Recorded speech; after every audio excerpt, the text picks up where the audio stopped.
On vous parle de Jésus dans cette émission-là comme étant celui qui peut porter nos fardeaux, alléger nos fardeaux. Et puis, vous vous posez peut-être la question, puis vous vous dites, mais pourquoi Jésus plus que les autres? C'est sûr qu'il y a plusieurs prétentions religieuses, il y a plein de religions dans le monde. Apparemment, il y en a plus de 5000. Et puis, je me suis posé la question de savoir si on avait réellement des chances. C'est une chose de croire, mais il faut croire quelque chose qui est vrai. Comment est-ce qu'on fait pour savoir que Jésus est réellement celui que Dieu avait envoyé? Donc, je pense que c'est important, parce que je pense pas que Dieu nous aurait envoyés dans le monde comme ça en disant, écoute, il va y avoir une bonne religion, il y a une prétention quelque part, là, mais tombe ça la bonne. C'est un petit peu comme jouer à roulette russe, mais c'est le contraire. T'sais. Mettons qu'il y a 5000 balles dedans, il y en a 4999 qui a des balles dedans, puis il y a un endroit qui n'a pas de balles. Donc, Dieu nous a donné des preuves à propos de Jésus. C'est ce que j'ai découvert quand j'ai cherché ce sujet-là. Et puis, parce qu'il voulait s'assurer qu'on ne tombe pas dans le vide et qu'on tombe exactement sur le bon. Donc, le Jésus qu'on vous présente est un Jésus qui est documenté et dans lequel on peut avoir une certitude. Je vais vous donner plusieurs exemples de ça. L'exemple, entre autres, des prophéties messianiques, celles qu'on appelle messianiques, c'est que dans l'Ancien Testament, avant la naissance de Jésus, il y avait une abondance de choses qui étaient dites au sujet de celui qui était pour devenir le Messie, le Sauveur.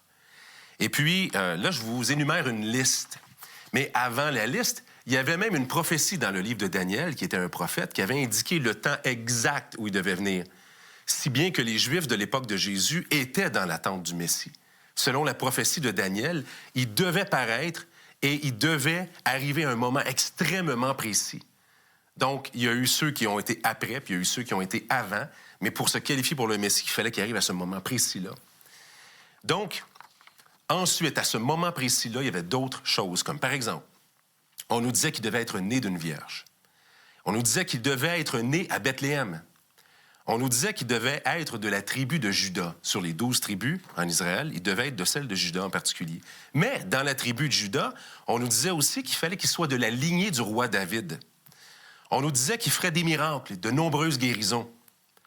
On nous disait aussi qu'il devait être vendu pour 30 pièces d'argent, chose qui s'est faite avec Judas. On nous disait qu'il devait être cloué à une croix, qu'il serait enterré dans le tombeau d'un riche. On nous disait qu'il ressusciterait des morts. Et puis, qu'aucun de ses os ne serait brisé.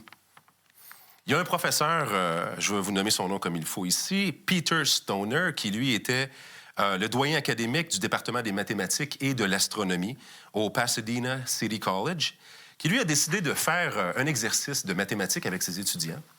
Et ils ont analysé 7 prophéties à propos de Jésus qui ne pouvaient pas être influencées par la personne elle-même. Comme par exemple, le lieu de sa naissance, la tribu d'où il devait venir, différentes choses comme ça. Et pour 7 prophéties qui devaient tomber au moment précis où le Messie devait venir, quelles sont les possibilités mathématiques, statistiquement, que ça tombe toutes par chance sur le même gars?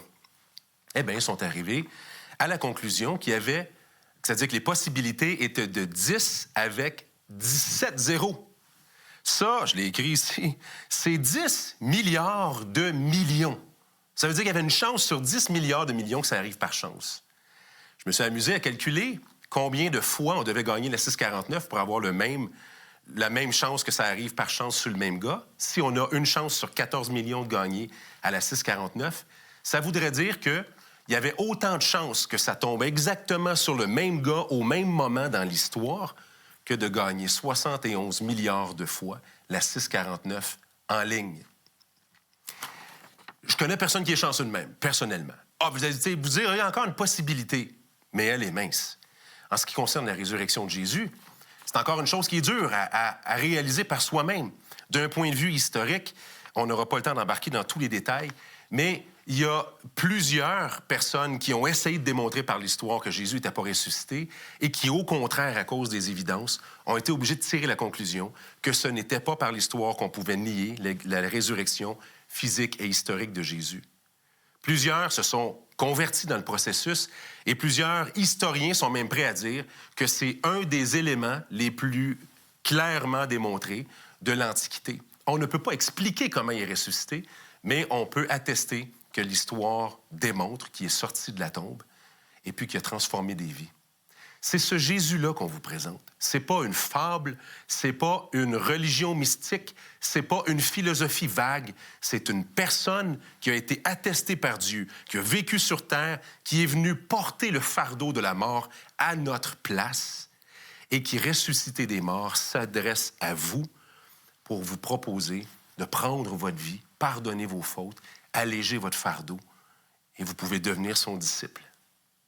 Vous avez des questions ou des commentaires sur ce que vous venez d'entendre? Contactez-nous par téléphone ou réagissez sur les médias sociaux.